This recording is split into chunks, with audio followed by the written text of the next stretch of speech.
I am your constant companion. I am your greatest helper or your heaviest burden. I will push you onward or drag you down to failure. I am completely at your command. Half the things you do, you could hand to me, and I would do them fast and correct every time. I am easily managed. You must only be firm with me. Take me, train me, be firm with me, and I will place the world at your feet. Be easy with me, and I will destroy you. Who am I? That riddle, this is actually an abbreviated version of the riddle that was given to me by my uncle while I was incarcerated, still in maximum security. This riddle changed my life. It honestly was what got the ball rolling for me to become the man that I am today. So the answer to that riddle is quite simple. Do you have it yet? Habit. Your habits, they're not random. They are working for you or they're working against you every single day. Today, we're going to delve into which is which. So, welcome to an episode of Forged, Not Fixed. Yes, new podcast name, but the same message for my listeners. I am Tyson, and I appreciate you being with me here this week. Jay's not in the room with us. It is just me. So we are going to be talking about principles, the things that you stand on. And today we're going to go kind of one level down to the thing that actually runs the day from the background, whether you're paying attention to it or not. And that's going to be, like I said, it's your habits. So last week we talked about principles, so the things you do stand on. And this is why I wanted to kind of go into habits this week. Was your principles are made off of what you do repeatedly. So now here's what most men, I think, miss. Your habits, a lot of people like to say, well, habits are not good or bad. I think that's like honestly such a woke ideology. You know, they don't want to term something negatively. Okay, sure. If you don't want to say habits are bad, well then habits are honest. Your habits are honest because they don't lie to you. So you can tell yourself any story you want about where you are, but your habits actually tell the truth. So where your time really goes, what you really reach for when the day gets hard, who you really are when no one's around watching. And because habits are honest, they are also worth reviewing, which I don't think anyone really does. And not just once, because a lot of the time the habits we've put in were instilled at a very young age. So, not one time, you need to review your habits repeatedly on purpose and do it again and again. That is what we are going to do today. So, for the first part of the segment, your habits, they're honest. They're who you really are, who you show up as. So, let me start with the honest part. So, a habit, think of it as a vote. So, every time you do something, you are casting a vote for the kind of man that you're becoming. You are not what you say, you are also what you repeat on a daily basis. So I need you to understand, when I was inside, I had habits that were keeping me exactly where I was. Small ones, how I talked, what I let into my head, the voices, how I spent my first hour when I was awake. Now, none of them looked like they were a big deal on their own, but together, they were actually a cage I was rebuilding every single day without noticing. So this is the trap with habits. They're quiet, okay? One bad rep doesn't hurt you. And think about it as a gym analogy, right? It's not the one bad rep. It's the many bad reps over time that cause injury. So it's the thousandth bad rep or bad habit, that one you never decided to do, that happened when you were young. Well, that's how you ended up where you ended up, because of repeating that one bad thing, that one bad habit over time that has put you where you are today. And it cuts both ways. The same quiet power that drags a man down is also the power that lifts him up. So a man who maybe reads 10 pages a day is a different man a year from now. A man who keeps his word to himself in the small things starts trusting himself in the big ones. So habits, they build your identity. And you've heard me and even Jay, you've heard us talk about this. It builds your identity one quiet rep at a time, for good or for bad. So the first thing I want you to hear is this. You don't rise to your goals. You fall to your habits. So if you want to know where your life is heading, don't look at what you want. Look at what you repeat daily. That's the perfect indicator of where you're headed in life. So for our second segment, review. Do not autopilot. Right now, the majority of us, we're on autopilot. So here's where things get practical. So again, I said this earlier, most men, they don't ever review their habits. They set them once, years ago, half by accident, and then run them on autopilot for a decade.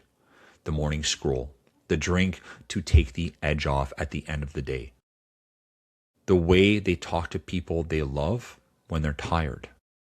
Nobody chose those on purpose, and they never get reviewed.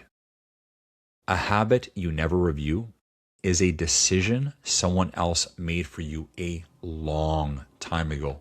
Maybe a younger, more wounded version of yourself. The thing is, you don't have to keep obeying him, that wounded, broken version of yourself. If you want to go deeper on this, now there's 2 books. One that I read while I was incarcerated. It's funny, this book was actually provided in the curriculum when I was in college in marketing. And of course, the person that I was then never made an effort in anything in his life. So I probably would have really benefited from cracking that book open then, because it's honestly one of my favorite books that I have reread at least 5 times, and I've listened to on audio another 5, maybe more. So I don't like to always go and read new books. I love taking books that apply to what I want to achieve in life, and I put them on repeat, and I read them over and over and over again, because there's points you just forget. So not to get too off topic, but the 2 books that helped me turn into the man I am today is The 7 Habits of Highly Effective People, and that is by Stephen R. Covey. Love that book. Great principles.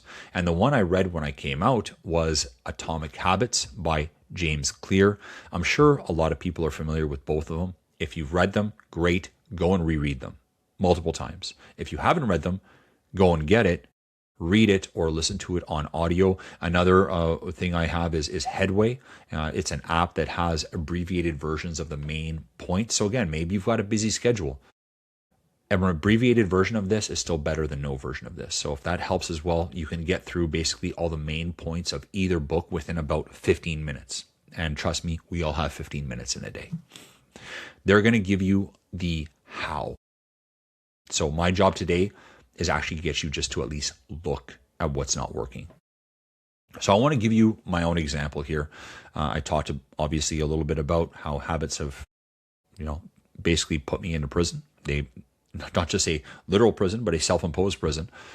So whatever I'm asking you guys to do, I'm not asking you to do something that I haven't done myself. And it takes time, guys. Like, you have to understand, this process is not overnight. It takes time.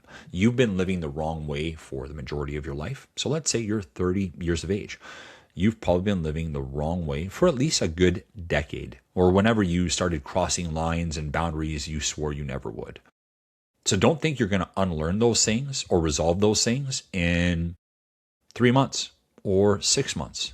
No, it takes years of honing and building and shaping and acknowledging and analyzing and reanalyzing what you need to do in order to be successful. So one of the habits, I'll tell you, the first habit I actually addressed, I don't want to say it wasn't a big habit, but I always recommend starting with a manageable habit, one that is easier to, win, to break, a bad habit to break. So I reviewed my mouth. My mouth was, made me sound unintelligent. Now, I used to swear constantly. F this, F that, F. That's how I used to talk. I guess, it's part of the job that I had prior to going into prison. I was a doorman. You don't have to sound overly intelligent to work there. In fact, that's probably one of the last prerequisites you need to be a doorman. So it's just how I ended up talking, the environment I was in, the people I was around. So no one's shocked when you're dropping F-bombs left, right, and center. So no one blinks an eye. And that becomes normal. Now, when I started rebuilding, I looked at that habit. I looked at how I talked honestly. And I didn't like what it was feeding. I didn't like that those words, even though people are like, oh, it's not a big word. No, every word has meaning. And that is a negative word. And it did not contribute to a positive mindset. And the other thing, I didn't want to go before the parole board when that date came, which was still, years in the future. But I was thinking, okay, if I'm now 2 years into my sentence at this point, if I'm going to pass before people who are educated and who have basically the keys to the door to let me out of prison, I probably don't want to be dropping F-bombs left, right, and center in front of them. I probably want to be able to articulate things properly, communicate things clearly, and sound somewhat reformed and more intelligent than I do right now. So one of my reasons for addressing swearing early on, you might not say that the habit itself was a big one, but it could maybe have bigger consequences later on down the road. So that's why I had this motivation to address my language first. So I replaced it. Now, getting rid of a habit means replacing it with something that is going to contribute more. So for me, I started in the mornings. So that's where I first started my morning routine. So in the mornings, I always recommend when you're trying to put something new into your life, do it in the AM, because that's when motivation, willpower, and energy are higher. You have a better success rate at doing what you need to do to implement what you need to change your life for the better. So for me, I put spirituality in because my focus for years was physical. Well, I realized I was starved mentally, emotionally, spiritually, and socially. It was pretty bad. And I lost pretty much all of my friends when I went into prison. So the 4 pillars, the mental, emotional, spiritual, and physical, were in desperate, dire need of being addressed. Because physically, I was still trucking along. So I thought, okay, my weakest point always has been my spirituality. So for me, I read the Bible, I prayed, meditated, and a few minutes of just quiet, just that silence before my day started, before the kind of chaos of prison took over. So I didn't just delete a bad habit. I gave that time something better to do. So I always made sure that in prison, the cell doors always cracked at 7:00 in the morning. So I always made sure that when those cell doors were going to pop, I was up and I was ready to go. So at 6 a.m., my alarm went off and I spent that first hour in servitude, I guess you could say, to myself and bettering my disposition and preparing myself for the day ahead. Because as soon as I left that cell door, the world, well, I can't control what's going on. I can't control anything else except for what I set myself up for. Because what I do, that's how I'm setting myself up to respond. So that is the key.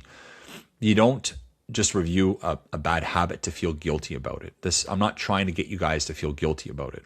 You review it so you can replace it. Because an empty space, it doesn't stay empty. If you tear out a bad habit and you don't put anything there, guess what? The old habit walks right back in.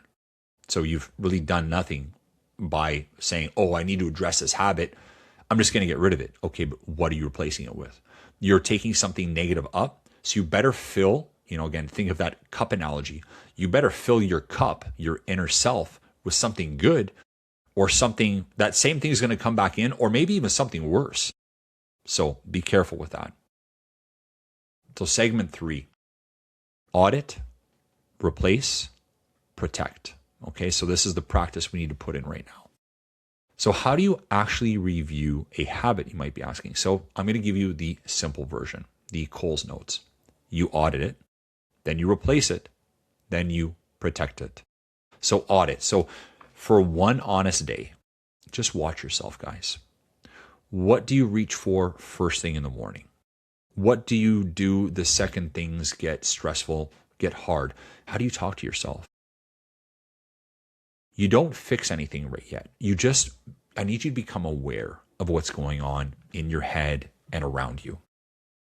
Just catch the truth, because most men have never watched themselves like this. And it's humbling.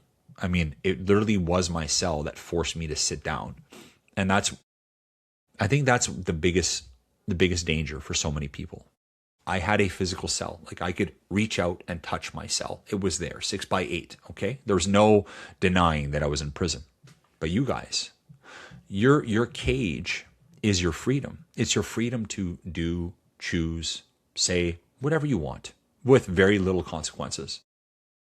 So in that sense, you're in a self-imposed prison, because if we're not disciplined, if we're not structured, if we're not regimented, if we're not moral, if we're lacking in those 5 pillars, sure, maybe you're strong physically, but maybe like me, you're poor on the other 4. Bad social circle, negative mental thoughts, negative emotion, poor emotional control, and piss poor morally and spiritually, I should say. Right? Spiritually, you got nothing. Don't believe in anything, nothing. Okay. So of course, you are no longer going to be, I would say, a proactive person. You're going to be very reactive, because you're void when it comes to that. So replace it, right? So now we've acknowledged, okay, my freedom has caused me to choose the wrong things. So we're not going to address everything. We're going to look at something. So we're going to pick the one habit. We're going to place that one habit that is costing you, I don't want to say the most, but something, again, like me, swearing. Pick something that is relatively manageable.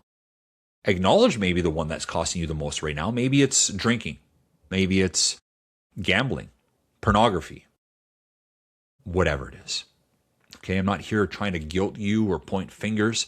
Guys, I've been there. And I've actually probably been in a worse place than any of you have been in. But unless you have some accountability in recognizing where you are, you're going to stay stuck. And you're going to stay in a prison, a form of a prison. So swap it for something better, something that fills the same need, right? So for me, swearing, okay. So in order to get better there, I had to put morality back in my life, okay? Two sides of the coin, but pretty much the same reason, right? If I'm good with swearing constantly and speaking that way, well, that probably points to a lack of emotional intelligence, just mental awareness. There's some lack of morality in there. Okay. And maybe some of you will be like, no, that doesn't mean that. Okay, whatever. That's what it meant to me. I'm just talking from my point of view here. Now, if you grab the phone, let's say the second you wake up and you want to feel switched on. So I'm just giving you an example here. Maybe it's the phone, right? For me, it was swearing. For you guys, you wake up, you roll out of bed, you go use a washroom. First thing you grab is the phone. Okay, why not replace it with something that actually wakes you up, actually gives to you? So why not drink some water, right? Get some light therapy, especially if you live here in Canada. For me, I'm up well before the crack of dawn. So get light therapy in. Go for a walk, a short walk. Doesn't have to be long. I'm not telling you to go walk 3 or 5 kilometers. Do 20 minutes of something. Okay, go get your workout in. Same need, better answer, better results. Next, third thing, right? Protect. So audit, replace, protect. So protect, make the good one easy and the bad one hard. So that phone you grab first thing in the morning, don't have it in the room with you. Have it downstairs. Put it in another room. And make sure you don't go to that room until you're done whatever it is that you're going to do. Right? So make sure that it's that delayed gratification, because that's what you're looking for, right? You're looking for those dopamine hits. We're a society that basically needs dopamine hits now in order to feel better about themselves. That's an alarm. Okay, that's a cause for an alarm. So again, put the phone in another room. Put the book on your pillow instead, right? Or set out your clothes the night before for your morning exercise. Lay your shoes by the door, whatever it is. Set yourself up for success, because whatever you're planning to replace that you do in the morning that takes away from your productivity, make sure you're putting something ready. So you don't even have to think about it. It becomes automatic. Oh, okay. I know I got to get up and I'm going to go for my walk. My clothes are laid out. My shoes are out. Dog leash is there. I bring Jax with me. Dog leash is there. Out the door right away. For me, it's wake up, washroom, hydrate, out the door. That's it. Because the thing is, if you do this, you're not relying on willpower. You're setting the tools so that move is easy. You want to make things as easy as possible, guys. So I want you to keep it small. So again, it's one habit, not 10 habits. Yeah, there's probably 10, 15, 20 things we might be able to improve upon. Just start with one. You need to start getting wins. One win, replace it with something that's going to contribute. The man who tries to fix everything on January or Monday or whenever you decide you want to try to fix things is back to his old self the following week. It doesn't last. It can't last. It's too much. You shouldn't be adding more to your already full plate. You need to remove some things. And if you're adding something, it's something that only contributes to where you currently are. Okay? That's how you set it up for success. Because the man who changes one thing and protects it for a month, he actually changes. He actually sees results. And it's happened with all of my clients. So I want to give you guys some homework for the week. So here's the week's challenge. One job. And it's one that requires some honesty. So first one, for one full day, watch yourself. Maybe open up a note on your phone and note some things for yourself, or even pen and paper. I know that's a lost art. It still exists. I'm pretty sure Staples is still around. So just watch yourself or make mental notes. Notice what you reach for in the morning and what you reach for when the day gets hard. When you come home, what are you doing? What's your habit? Are you sitting down having dinner in silence? Are you then reaching for a drink? Are you turning on a video game? Are you scrolling, doom scrolling? Are you just trying to check out? And I'm not saying decompressing is a bad thing. Okay? Everyone needs to decompress. I do it myself. But what is your routine right now that's maybe taking away from where you want to be? So write down some things. Write down at least one habit you already know that's not serving you. So when you've seen your day, what's the manageable one you can target? What's the one you can be like, okay, I reach for my phone in the morning? Because I know a lot of people who do. Okay, so I'm going to change that one. And then what are you going to replace it? So second one we're going to work on now. Okay, so name what need it's meeting. So again, if you're reaching for that phone, is it the dopamine? All right. Is it when you come home and you're having a drink? Is it comfort, escape, control? Maybe because we lack control in so many avenues and aspects of our life. Are we just trying to control one thing? Energy or lack thereof? So be honest about why that habit or those habits are there. Okay?